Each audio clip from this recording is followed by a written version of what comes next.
안녕하십니까. 팩트 탐방입니다.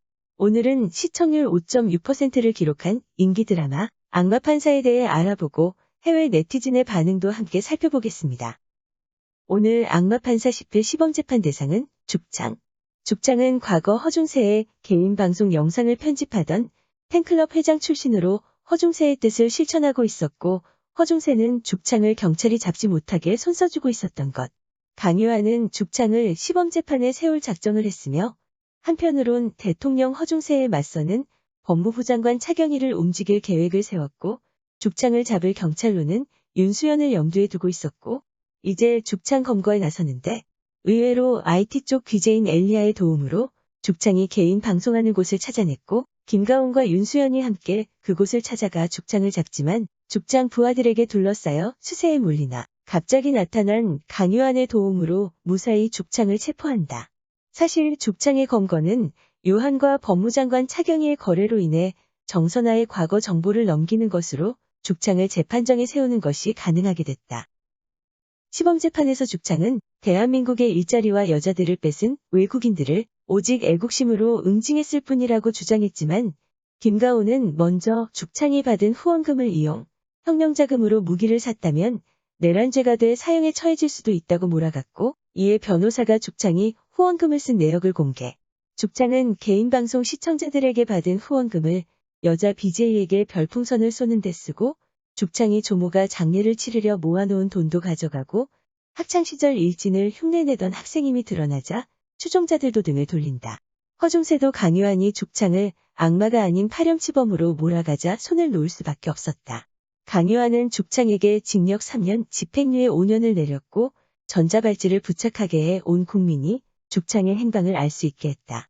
이로 인해 죽창을 공격하는 국민들까지 생겨났다. 이번 재판 과정을 통해 김가온, 윤수연과 엘리아까지 요한의 편에 서게 되는 것 같고, 이제 법무장관 차경희와 정선아의 1차전과 강요한과의 본게임으로 드라마는 점점 재미나게 전개됩니다. 그럼 해외 네티즌의 반응을 알아보겠습니다. 먼저 영어권 마이 드라마 리스트에서의 반응입니다. 김민정은 그녀 역할을 제대로 잘하고 있다.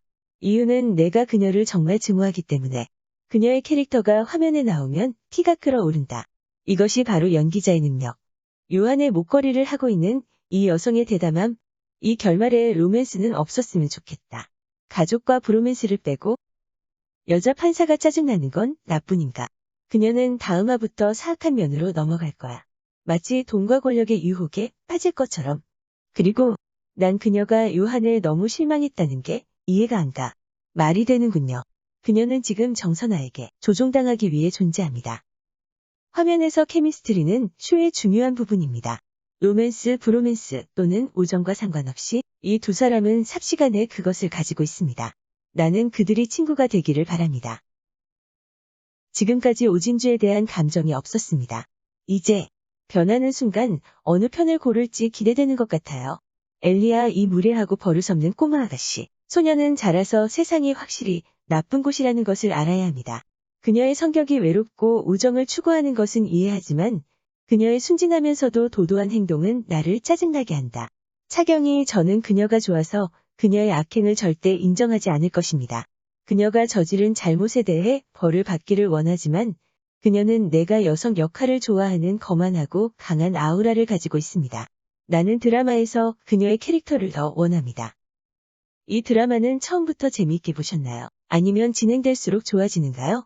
저는 현재 2화를 보고 있고 계속할지 말지 고민 중입니다. 계속하세요. 날 믿어봐요. 좋아질 거예요. 요한은 세상의 모든 돈을 가졌으나 그것이 행복을 가져다 주지는 못했다고 합니다. 그는 과거의 트라우마를 기억하게 하는 큰 집에서 조카와 함께 살고 있으며 아직 완전하지 못한 외로운 남자입니다.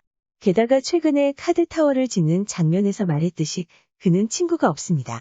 최근 가온에게 말했듯이 인간은 이미 가진 것을 잃는 것이 더 어렵기 때문에 그가 사람을 좋아하지 않는다는 사실 뒤에 숨어버린 것 같습니다.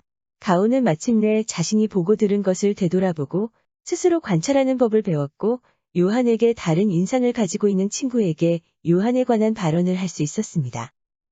요한 사무실은 자물쇠가 없는 게 정상인가요? 모두 그가 거기 없을 때 오고 갑니다. 저도 그게 의문입니다. 심판실입니다. 보안이 높아야 합니다. 좋습니다. 이 쇼의 여성 캐릭터에 대한 문제에 대해 이야기할 수 있습니까? 엘리야 외에는 그렇습니다. 나는 이 쇼를 즐기고 있지만 남성 주연은 훨씬 더 많은 뒷이야기와 복잡성을 갖고 있는 반면 여성 캐릭터는 매우 이기처럼 느껴집니다. 한숨. 대부분의 드라마에서 이런 일이 발생합니다. 그리고 나서 사람들은 여성 주연을 싫어하기 시작할 것이지만 그들이 빛날 시간이 주어지지 않는다는 것을 간과하고 있지요. 그런 드라마는 주로 남성을 중심으로 돌아갑니다. 여성 중심의 쇼가 더 필요합니다. 예, 나는 박규영과 김민정이 주어진 일에 최선을 다하고 있다고 확신하지만 그들의 캐릭터의 삶은 단지 남자 주인공을 중심으로 돌아가는 것 같습니다. 나는 그녀가 항상 가온을 사랑했고 그녀가 경찰이라는 것 외에는 수연에 대해 아는 것이 없습니다. 선아는 그저 부와 유한만 원하는 것 같다. 저도 진주의 이력이 궁금하지만 그렇게 간절하지 않아요. 10화에서 도대체 어떻게 대통령이 된 거지? 그리고 나서 저는 잠깐만요, 전에도 그런 생각을 하지 않았습니까? 라고 생각했습니다. 확실히 트럼프 닮았네. 아니요, 그는 트럼프와 시진핑의 조합으로 보입니다. 그리고 재판 중에 그 미친 유튜버의 연설은 나를 몇 분 동안 1930년대 독일에 있는 것처럼 느끼게 했습니다. 다수의 정치인을 패러디한 인물이라고 할까요? 많은 사람들이 이 드라마가 비현실적이라고 생각하지만 전 세계적으로 우리가 겪고 있는 사회적 문제에 관해서는 많은 유사점을 찾을 수 있습니다. 특히 대부분의 사람들이 돈과 권력을 갈망한다는 사실과 일반 대중의 감정은 미디어 선정화를 통해 오용됩니다. 저도 똑같은 생각을 했습니다. 내 취향에는 이 상황이 너무 낯익은 것 같았습니다. 다음은 일본 트위터의 반응입니다. 지성님 도대체 몇 살이세요? 40세 넘어 이 대단한 육체를 놀랐네요. 악마 판사도 다크 히어로 같은 느낌일까? 지성님 출연 드라마는 틀림없으니 안심하고 보세요. 가온이 힘들어 울고 있을 때는 수연이 케어해주지만 요한은 항상 혼자 울고 있어도 케어해줄 사람이 없네요.